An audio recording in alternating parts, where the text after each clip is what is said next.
ಏನು ವಿಚಿತ್ರ, ನನ್ನ ಅಂತರಂಗವನ್ನು ತಟ್ಟುತ್ತಿದೆಯಲ್ಲ.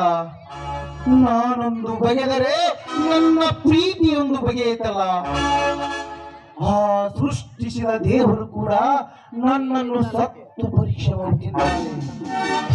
ಸುಮಾ ಬಿತ್ತಿದ ಪ್ರೇಮ ಬೀಜ ನನ್ನ ಹೃದಯದಲ್ಲಿ ಮೊಳಕೆ ಒಡೆದು ಚಿಗುರು ನಿಂತಿದೆ.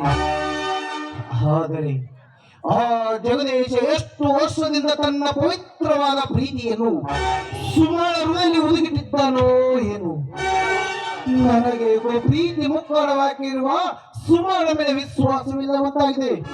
ಹೌದು, ಯಾವ ಪುಷ್ಪದಲ್ಲಿ ಯಾವ ಪರಿಮಳದಿಂದು ಯಾರಿಗೆ ಗೊತ್ತು. ಓಹೋ, ಸುಮ್ಮನೆ ಈ ಕಡೆ ಬರ್ತಾ ಇದ್ದಾಳೆ. ಬರಲಿ ಬರಲಿ.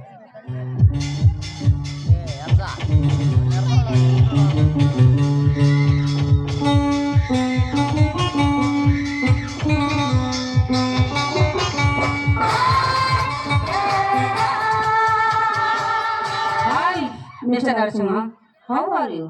Fine, thanks Suma. ನರಸಿಂಹ, ಹೇಗೆ ನಡೆದಿದೆ ನಿನ್ನ ಜೀವನ? ಸುಮಾ, ನನ್ನ ಜೀವನ ನಾ ಅಂದುಕೊಂಡಂತೆ ಒಂದೊಂದು ದಿನ ಬೆಳೆಬೇಕೆಂದು ಬಯಸಿದ್ದೆ.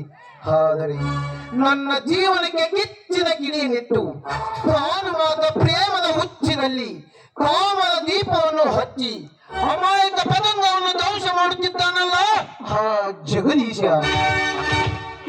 ಮಿಸ್ಟರ್ ನರಸಿಂಹ, ಈ ನಿನ್ನ ಮಾತುಗಳನ್ನು ಕೇಳಿದರೆ ನಿನ್ನ ಹೃದಯಕ್ಕೆ ಎಷ್ಟೊಂದು ಗಾಯ ಆಗಿದೆ ಅಂತ ನನಗೆ ಚೆನ್ನಾಗಿ ಗೊತ್ತಿದೆ. ಆದರೆ ನಾನು ಜಗದೀಶನನ್ನು ಮದುವೆಯಾಗದೆ ವಿಧಿಯೇ ಇಲ್ಲ. ಅಂದರೆ ಜಗದೀಶ ನಿನ್ನ ಮಧ್ಯ ಏನಾದರೂ? ಛೇ, ಹಾಗೇನಿಲ್ಲ. ಆದರೆ ಅವನಿಗೆ ತೀರಿಸಬೇಕಾದ ಪ್ರಸಂಗಗಳು ಬಹಳ ಇವೆ. ನಿನ್ನ ಮಾತಿನ ಅರ್ಥವೇ ನನಗೆ ಅರ್ಥವಾಗುತ್ತಿಲ್ಲ. ಅದೇನಂತ ತಿಳಿಸಿ ಹೇಳುವುದೇ? ತಿಳಿಸಿ ಹೇಳುವುದರಲ್ಲಿ ಏನಿದೆ? ನಾನು ವಿಷ ಹಾಕಿ ಬೆಳೆಸಿದ ಶಶಿ ಈಗ ಮೊಳಕೆ ಹಿಡಿದು ಹೆಮ್ಮರವಾಗುವ ಕಾಲ ಹತ್ತಿರ ಬರ್ತಾ ಇದೆ. ಅದೇನಂತ ಹೇಳಬಹುದು? Wait Narasimha, wait. ಸಮಾಧಾನ ಮಾಡಿಕೊ. ನೋಡು, ನೀನು ಈಗ ಅವಸರ ಮಾಡಿದ್ರೆ ನನ್ನ ಪ್ಲಾನ್ ಎಲ್ಲ ಉಲ್ಟಾ ಆಗುತ್ತದೆ. ಒಂದು ವೇಳೆ ಈ ವಿಷಯ ಏನಾದ್ರೂ ಜಗದೀಶನಿಗೆ ಗೊತ್ತಾದ್ರೆ ನನ್ನ ಪ್ಲಾನ್ ಎಲ್ಲ ಉಲ್ಟಾ ಆಗಿತ್ತು. ಸುಮಾ, ಗುಬ್ಬಚ್ಚಿ ಗೂಡಿನಲ್ಲಿ ಕದ್ದು ಮುಚ್ಚಿ ಆಡುವ ಪ್ರೇಮದಾಟ ನನಗೆ ಬೇಕಾಗಿಲ್ಲ. ಸುತ್ತಿ ಬಳಸಿ ಅದೇನಂತ ಹೇಳಿದರೆ come on tell me Suma, tell me. ಸ್ವಲ್ಪ ನಿಲ್ಲು ನರಸಿಂಹ, ಅವಸರ ಒಳ್ಳೆಯದಲ್ಲ.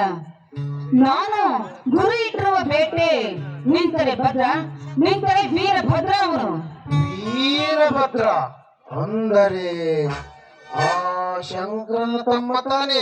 ಹೌದು, ಆ ಶಂಕರನ ತಮ್ಮನೇ ನನ್ನ ಬೇಟೆ. ಅಯ್ಯೋ, ಅವನ ಮೇಲೆ ಏಕೆ ನಿನ್ನ ಕೋಪ? ಸೇಡಲ್ಲ, ಅವನ ಮೇಲಿರುವ ಸೇಡು, ಪ್ರತಿ ಸೇಡು. ಯಾಕೆಂದ್ರೆ ಸುತ್ತ 9 ಹಳ್ಳಿಗೆ ಬರೀರಾಗಿರುವ ನನ್ನ ತಂದೆಗೆ ಕೋಳ ಹಾಕಿಸಲು ಸಿದ್ಧವಾಗಿ ನಿಂತಿದ್ದಾರೆ ಅವರು. ಅದಕ್ಕಾಗಿ ಅವನ ಮೇಲಿರುವ ಸೇಡು. ಅಂದರೆ ಭದ್ರನ ಮೇಲೆ ಸೇಡಿಗೋಸ್ಕರ ಆ ಜಗದೀಶನನ್ನು ಮದುವೆಯಾಗಲು ಒಪ್ಪಿದೆಯಲ್ಲ, ಯಾಕೆ? Very good question. ನೀನು ಒಳ್ಳೆಯ ಪ್ರಶ್ನೆಯನ್ನೇ ಕೇಳಿದ್ಯಾ.